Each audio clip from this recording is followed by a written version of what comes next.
Shalom, chers amis.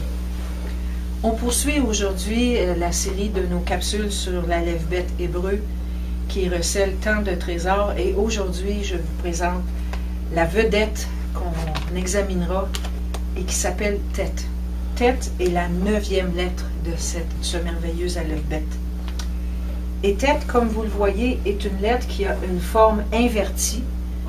Ça suppose qu'elle peut contenir ou entourer, et c'est ce qu'on va voir aujourd'hui, mais elle ne contient ni n'entoure quelque chose de banal, puisqu'elle contient la bonté de Dieu.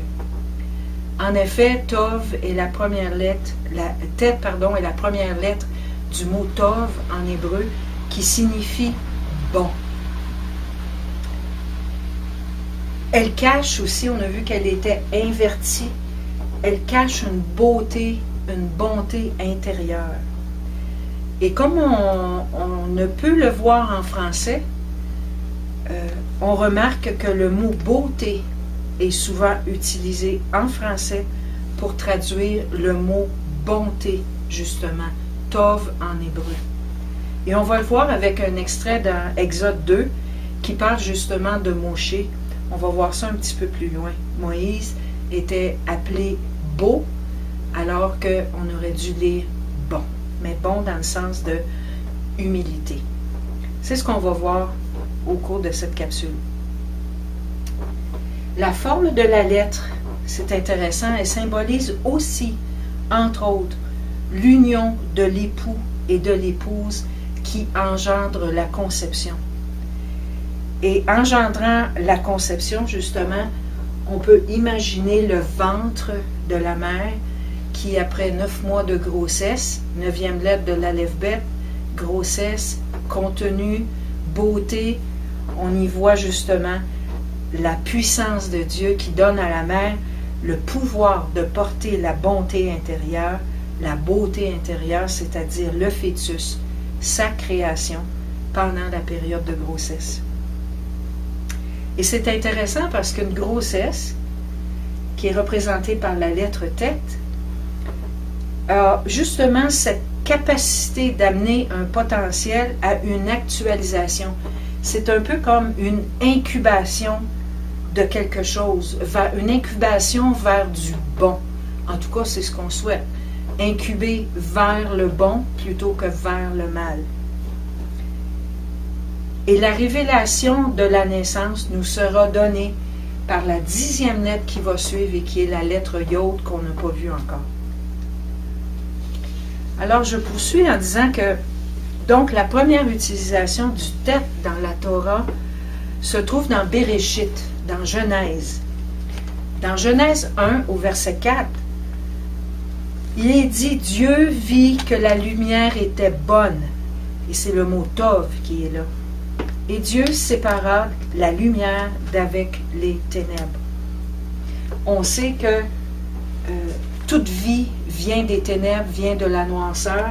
Et encore une fois, le ventre de la maman enceinte évoque cette naissance justement qui part de la noirceur et qui va vers la lumière. Mais Tet, c'est surtout ce qui m'avait frappé quand on a donné ces ateliers à notre petite assemblée.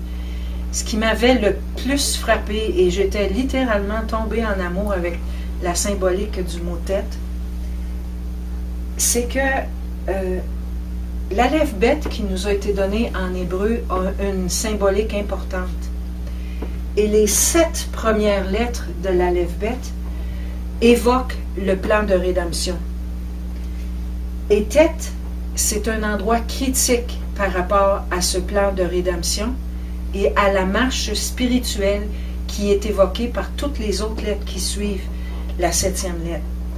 Alors, dans une très courte révision, un petit résumé qui va vous rappeler des choses, Aleph, qui est la puissance et l'autorité du Père, donne son Fils à l'humanité et vient faire sa demeure en nous, Bet, c'est la maison, et vient nous donner par l'homme riche, par le Ruach HaKodesh, par l'Esprit Saint, et il nous donne son esprit, ses manifestations, en ouvrant la porte. Si on lui ouvre la porte, la révélation de Dieu nous est donnée par He, Et cette révélation, c'est l'homme crucifié. On se souvient que Vav, c'est le clou, c'est la connexion entre la terre et le ciel. Et cette révélation de Dieu le Père nous est donnée par Yeshua crucifié, qui vient nous donner sa parole, puisqu'il est la parole, il est la Torah, il est la parole vivante, et il nous donne par le Zayin l'épée de l'esprit, l'arme dont on a besoin pour continuer notre marche spirituelle. Nous sommes rendus à la 7e lettre au Zayin. Donc les 7 premières lettres évoquent le plan de rédemption de Dieu pour l'humanité. On a vu dans la capsule qui a précédé que le Chet est la barrière, la protection qui nous est donnée par rapport à ce plan de rédemption. Dieu veut que tous soient sauvés. Il nous donne par l'épée de l'esprit l'outil qu'il nous faut pour nous protéger à Satan dans un monde où la bataille spirituelle se joue entre la vie et la mort. On sait que le salaire du péché, c'est la mort. Et si on veut avoir la vie, on accueille ce plan de rédemption, on accueille la protection de Dieu, et le texte aujourd'hui va nous permettre de voir que la vie aussi qui nous est donnée par cette protection-là peut être inversée et doit être inversée si nous voulons poursuivre notre marche spirituelle et être en bénédiction aux yeux de Dieu. Je m'explique. Le tête, comme on le voit ici, représentation qu'on retrouve davantage dans les rouleaux de la Torah. Cette représentation est plus comme un peu stylisée, plus moderne, je dirais, alors que cette représentation du tête est plus souvent rencontrée dans les rouleaux de la Torah et comporte entre autres des petites couronnes sur la partie du Vav qui est ici ou du Zayin, dépendamment comment on le voit. Alors, comme je le disais, le tête, c'est le Chet qui donne la vie. On se souvient que Chet, c'était aussi Chai, qui veut dire vivre ou la vie. Alors, la vie nous est donnée ici par le plan de rédemption, par la rédemption qui nous est offerte par Dieu. On a un choix à faire. Tête, c'est la dualité, c'est la vie ou la mort. Si on prend ici le Chet et qu'on l'inverse, on se souvient que Chet était formé d'un Vav ou d'un Zayin et qu'on était sous le même joug que Yeshua. On était attelés en double pour faire face à la vie et recevoir les instructions de notre maître. Tête inversée représente l'autorité, représente le Vav du Chet ou le Zayin couronné et le Vav qui se soumet à cette autorité. En le voyant, je pouvais m'imaginer moi-même me soumettant devant le roi, devant le lion, le roi de Juda, qui est notre sauveur, Yeshua. Et on va voir qu'on a 2 choix possibles entre la vie ou entre la mort, et on va le voir par la représentation de du pictogramme. J'allais dire de l'organigramme. C'est une forme d'organigramme. Dieu est au-dessus de nous tous, définitivement.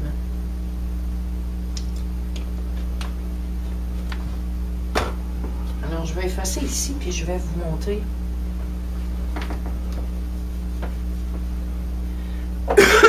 De quoi a l'air le pictogramme.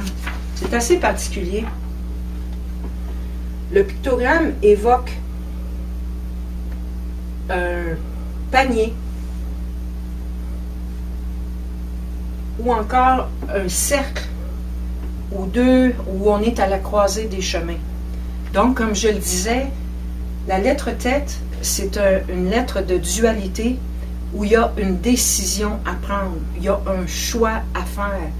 Et ce choix-là, on n'a pas le choix de le faire.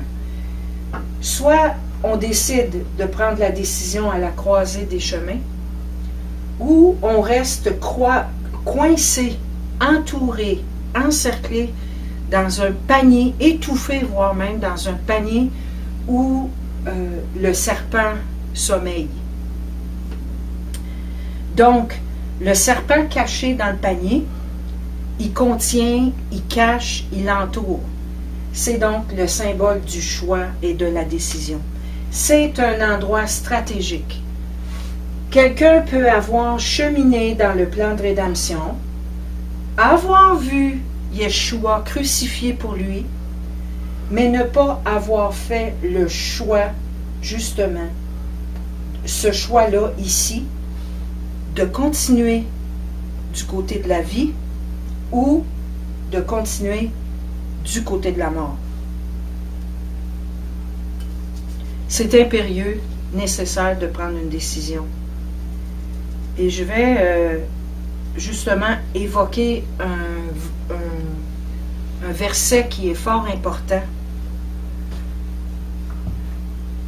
Pour prendre la décision, il faut à tout prix, comme le disait un de mes amis très québécois, il faut à tout prix que les bottines suivent les babines. Parce que celui qui parle des deux côtés de la bouche et qui ne met pas en pratique les choses de Dieu, ben, il va en payer le prix. Et on sait que l'Éternel, notre Elohim, a horreur des mélanges. Il nous dit de faire ce choix, ici, de faire ce choix.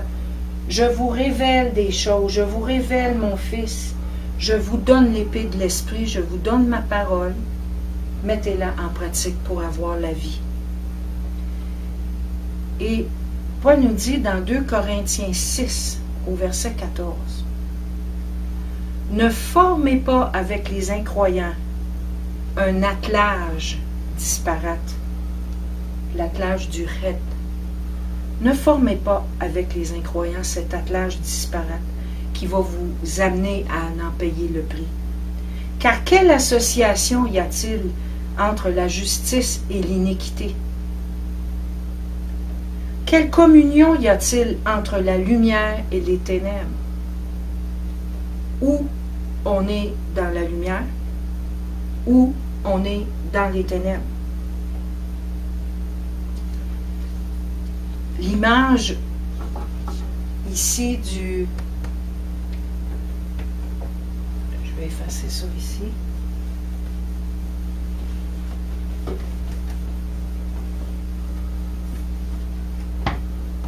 Retirer le panier du serpent pour vous permettre de voir mieux où se situe le choix, la décision qu'on a à faire. Tête est une lettre de dualité et il peut représenter, ici, le vav ou le zayin peut représenter la tête du serpent.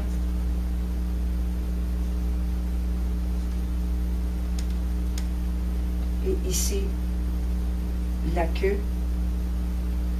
qui pique et qui vient nous entourer pour nous faire mourir, qui nous amène à la mort. Il y a d'ailleurs dans Romains 6,16 l'évocation importante de celui à qui on se soumet. Si je me prosterne devant Satan et me soumets à sa volonté,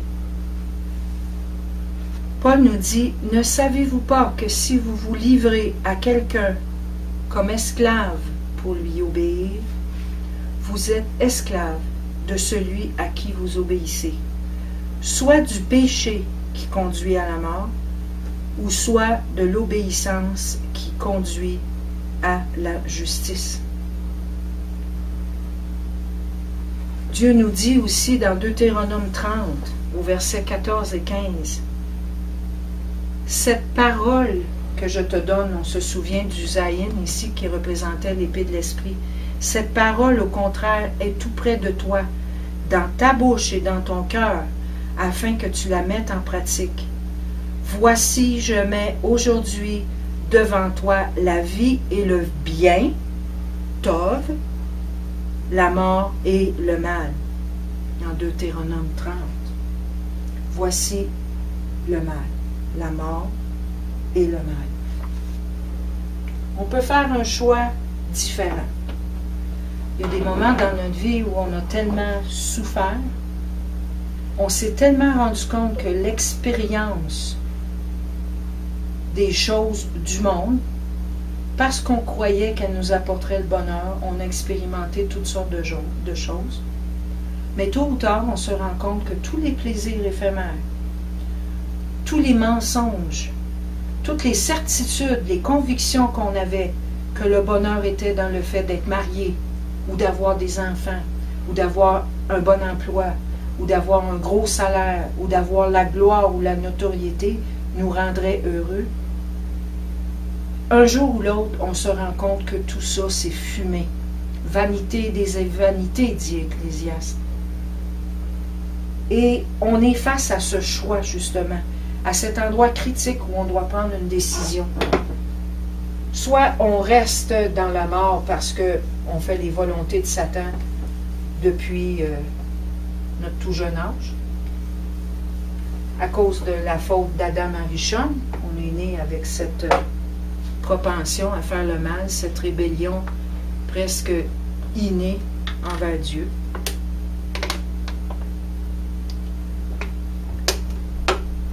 Et arrive un moment où l'amour de Dieu nous attire et on décide. J'ai bien dit on décide. C'est véritablement un choix. On décide que ce Dieu qui a payé un si grand prix, qui nous a tant aimés, on se soumet devant son autorité, devant l'autorité du roi. Et je me prosterne devant mon roi pour obtenir la vie.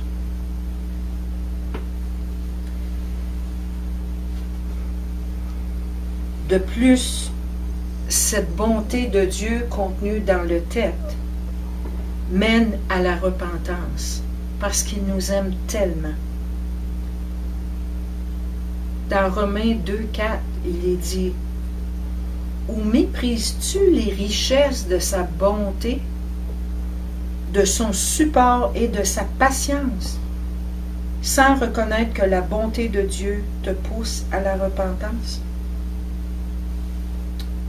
Oh oui, j'ai méprisé longtemps les richesses de sa bonté, ne sachant pas qu'il était si bon.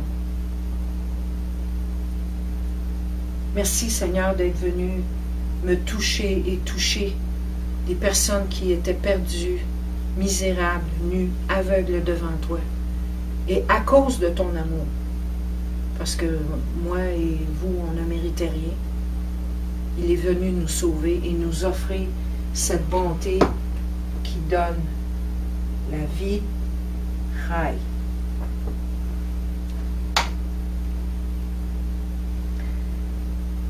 C'est donc la lettre tête, de par sa forme, évoque donc deux forces opposées. Soit on choisit le mal, le zayin qui représente la tête du serpent et le vave qui représente la queue, qui pique, qui encercle, qui étouffe pour tuer, et on choisit le mal. Ou soit on choisit la vie. Il n'y a pas de zone grise. On ne peut pas être d'un côté et de l'autre à la fois. C'est intéressant, c'est important aussi de se souvenir que nous sommes esclaves de celui à qui on obéit. Mes pensées sont soumises à laquelle de ces forces? Celle qui donne la vie ou celle qui donne la mort? Saviez-vous, mes amis, que un des noms de Moïse, était Tovia en hébreu. Et quand on l'écoute comme il faut, on voit deux particules.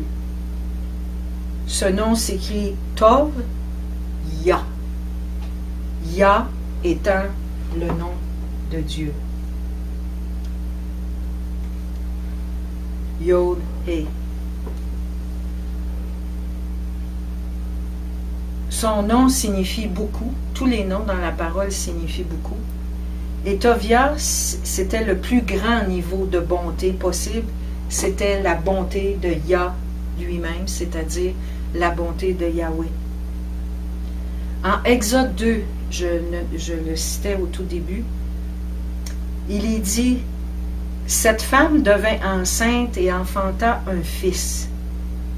Elle vit qu'il était beau. » Et c'est le mot « tov » qui est là. Beau dans le sens de bon. En français, la traduction est vraiment ratée, je dirais même, parce que c'est dans le sens de bon, dans le sens de humilité. Et elle le cacha pendant 3 mois. Encore une fois, nous avions vu qu'avec le Aleph, Bet, Gimel, le chiffre 3, 3 est le symbole de résurrection.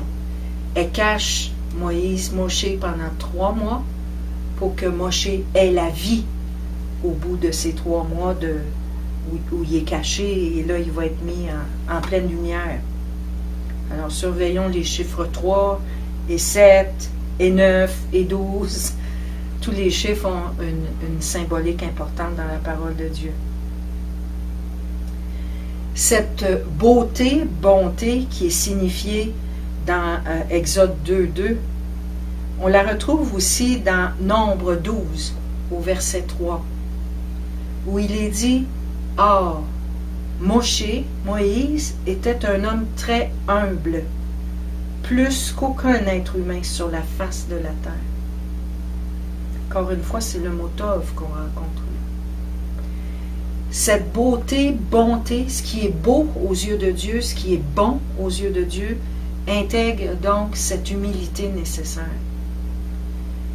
Qu'on se souvienne que la lettre tête symbolise du côté droit un homme qui se prosterne avec humilité, penchant sa tête devant son roi, devant celui qui symbolise la source de bonté, parce qu'il n'y a que Dieu de bon.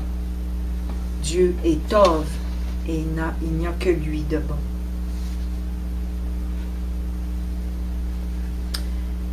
En Matthieu 19 au verset 16, Yeshua d'ailleurs avait été questionné sur la bonté.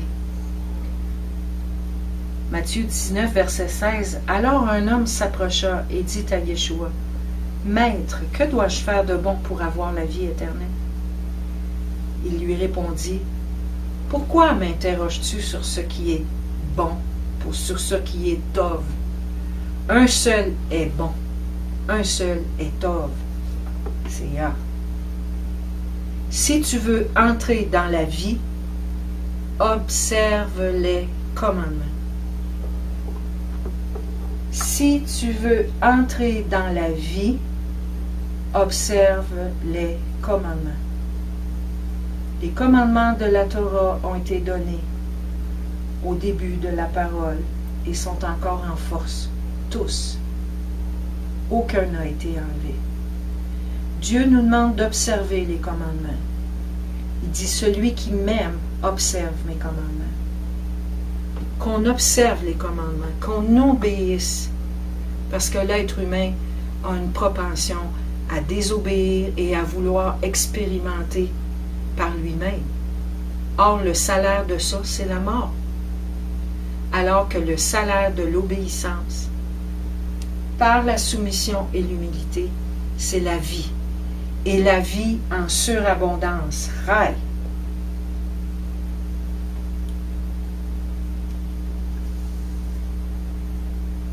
De la même racine que le mot Tov, qui veut dire bon ou bonté, on a le mot Ta'am, qui veut dire goûter, ou encore discerner. Goûter ce qui est bon, ce qui est mauvais, discerner ce qui est bon, ce qui est mauvais. On voit que la dualité du mot tête, de la lettre tête, est encore comprise dans le sens de ces mots-là qui découlent de la racine tête. Tava, qui veut dire s'enfoncer. Si je m'enfonce, je suis quelque part dans le panier. Et boue, le mot boue en français, c'est te'et.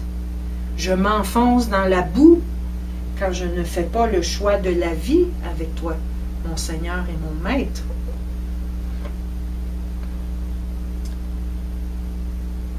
Donc, la forme de la lettre, comme je le disais, c'est l'homme couronné par une épée, par l'épée de l'Esprit, Yeshua lui-même, avec le caractère humble du verbe qui compose cette lettre-là, qui nous rappelle qu'on a un choix à faire.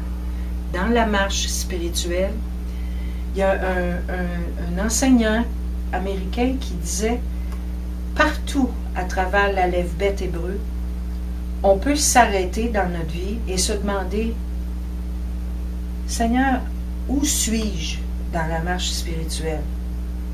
Se pourrait-il que j'ai de la difficulté en ce moment parce que je ne me soumets pas devant toi? En parcourant la symbolique de chacune des lettres, on peut faire un examen personnel et voir où se trouve notre difficulté. Où est-ce qu'on est bloqué? Est-ce qu'il se peut que je ne lise pas assez ta parole, Seigneur, pour être équipé quand la tentation vient ou quand l'épreuve me démolit? Est-ce que ça se peut que Zayin me fasse du sens?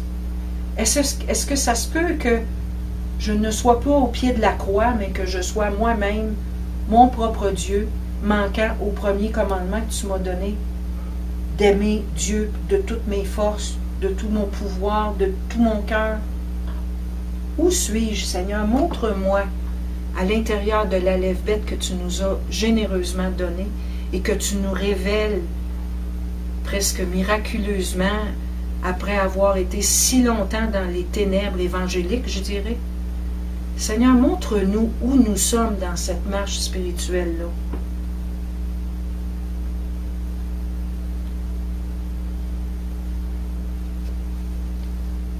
Encore une fois, quand il y a de dualité, quand il y a perte de vie, quand je ne me sens plus en vie connectée à mon Maître, quand je ne me sens plus en paix ou en joie, se peut-il que j'ai été piqué par le serpent? Se peut-il que je que je tourne en rond dans le fond du panier avec le couvert bien fermé? Parce que justement, je n'accueille pas l'humilité, avec humilité, l'autorité de mon roi et maître. C'est une autorité d'amour.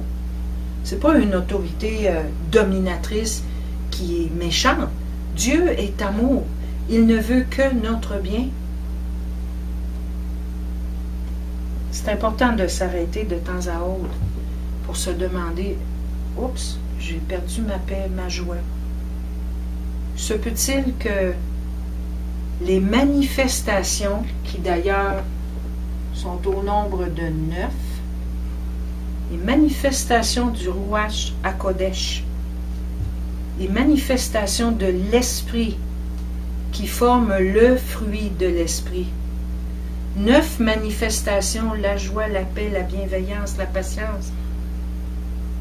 Que tout ça m'a été enlevé parce que justement j'ai été piqué par le serpent à Satan.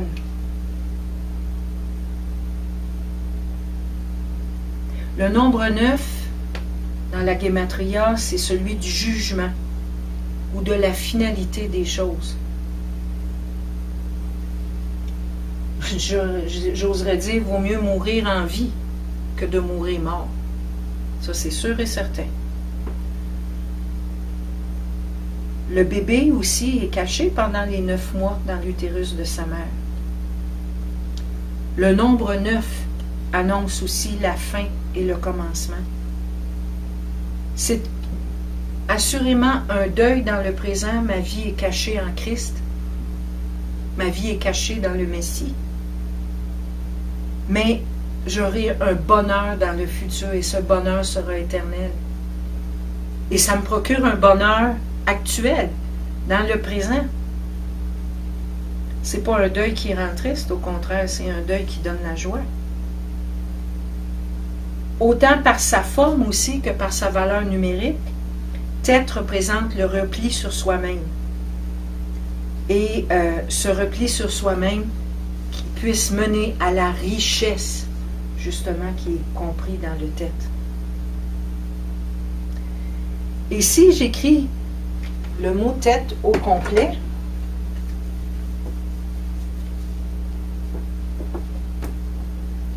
alors un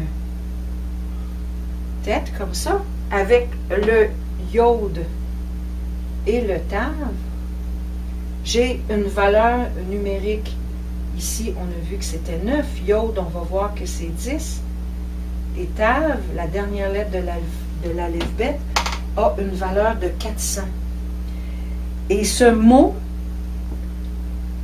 tête a une valeur de 419 si on additionne la valeur de chacune des lettres.